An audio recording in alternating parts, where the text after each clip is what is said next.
विद्यार्थी मित्रों, आज का वीडियो GNTST और PNST यानी general nursing training selection test और BSc नर्सिंग के पाठ्यक्रम में प्रवेश के लिए जो परीक्षा होती है उससे संबंधित महत्वपूर्ण तथ्यों को लेकर आपके बीच उपस्थित हुआ हूं। हम बात कर रहे हैं मुख्य रूप से इसमें हम बात करेंगे PNST यानी BSc नर्सिंग के पाठ्यक्रम में प्रवेश हेतु चयन परीक्षा कैसे होती है, उसका सिलेबस क्या है, उसकी पात्रता क्या है, काउंसलिंग कैसे होती है, एग्ज़ाम का पैटर्न क्या है, इस पर हम बात करेंगे। मैं हूं बलवंत भंडारी और आप देख रहे हैं मेरा यूट्यूब चैनल गुरु एंड देव। अगर चैनल पर पहली बार आए हैं तो सब्सक्राइब कर लें, नोटिफिकेशन बेल को ऑन कर दें। आइए हम समझते हैं क्रमशः ये PNST यानी BSc नर्सिंग के पाठ्यक्रम में प्रवेश हेतु चयन परीक्षा PNST कहलाती है, अर्थात प्री नर्सिंग सिलेक्शन टेस्ट। एक चयन परीक्षा है जिसको देने के बाद पात्रता आधारित आपका सिलेक्शन नर्सिंग के कोर्स में अलग अलग कॉलेजों में होता है। PNST की जो पात्रता है किसको होती है, तो इसके लिए महत्वपूर्ण शर्त है कि आपको महिला उम्मीदवार होना चाहिए, आप भारत की और मध्य प्रदेश की नागरिक होना चाहिए, अर्थात मध्य प्रदेश के मूल निवासी ही इस परीक्षा को दे सकते हैं। आपकी उम्र 17 से 27 वर्ष के बीच होना चाहिए। साथ ही आपने साइंस में भी स्पष्ट है, आपने 12वीं कक्षा यानी +2 परीक्षा भौतिक, रसायन, जीव विज्ञान तथा अंग्रेजी विषयों से न्यूनतम 45% अंकों से उत्तीर्ण की हो। हाँ, अगर आप आरक्षित वर्ग से हो तो नियमानुसार आपको इस पात्रता में छूट मिल सकती है।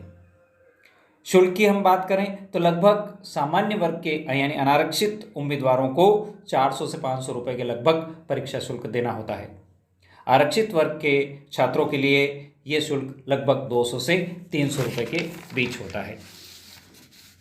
यानी PST एग्ज़ाम कैसे होती है, ये एक ऑनलाइन एग्ज़ाम है जिसके लिए ऑनलाइन फॉर्म भरना होता है। ऑब्जेक्टिव टाइप परीक्षा होगी और 2 घंटे की परीक्षा होगी।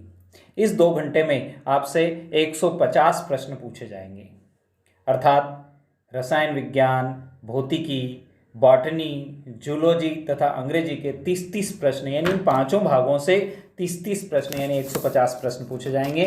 बॉटनी, जूलॉजी यानी जंतु विज्ञान और प्राणी विज्ञान से 30-30, भौतिकी से 30, रसायन से 30 और अंग्रेजी से 30। यहाँ पर सिलेबस भी मैं आपको दे रहा हूँ, लगभग यही सिलेबस होता है और इसके लिए कोई भी माइनस मार्किंग नहीं होती है, यानी ऋणात्मक अंक यदि आपने कोई प्रश्न गलत कर दिया तो आपके कोई भी अंक वहाँ पर कम नहीं किए जाते हैं।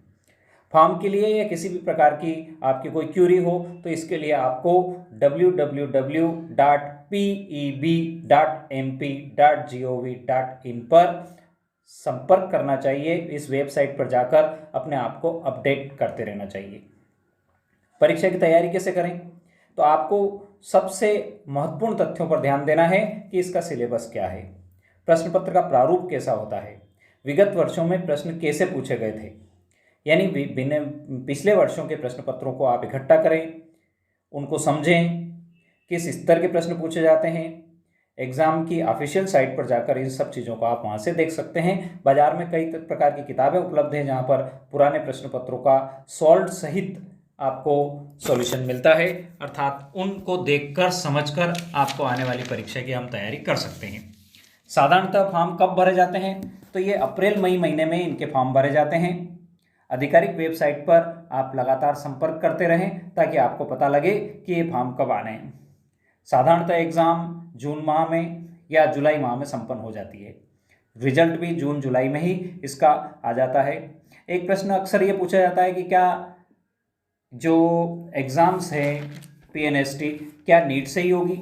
ऐसा आधिकारिक वेबसाइट पर अभी इस तरह की कोई जानकारी उपलब्ध नहीं है, क्योंकि नीट की एग्ज़ाम राष्ट्रीय स्तर की होती है, जबकि PNST एग्ज़ाम हमारे मध्य प्रदेश सरकार द्वारा आयोजित की जाती है, ना PEB द्वारा आयोजित की जाती है। परीक्षा का जब रिजल्ट आता है तो रिजल्ट आने के बाद काउंसलिंग की प्रक्रिया होती है। उत्तीर्ण पात्र उम्मीदवारों को काउंसलिंग के लिए अपने सभी मूल दस्तावेजों के साथ कॉलेज में बुलाया जाता है। अंकों के आधार पर कॉलेज का चयन किया जाता है। यदि आप अच्छे अंक लाती हो तो आपको अपनी इच्छा अनुसार कॉलेज मिलने की संभावनाएं बढ़ जाती है। आप बोर्ड की ऑफिशियल वेबसाइट यानी PEB प्रोफेशनल एग्ज़ाम बोर्ड के ऑफिशियल वेबसाइट पर जाकर अपडेट रहें और अपनी परीक्षा को करते रहें। सिलेबस के बारे में मैं अगला वीडियो आपको और विस्तृत दूंगा, जहां पर पूरे सिलेबस की हम बात करेंगे। वीडियो अंत तक देखने के लिए बहुत बहुत धन्यवाद। ओके, जय जिनेंद्र।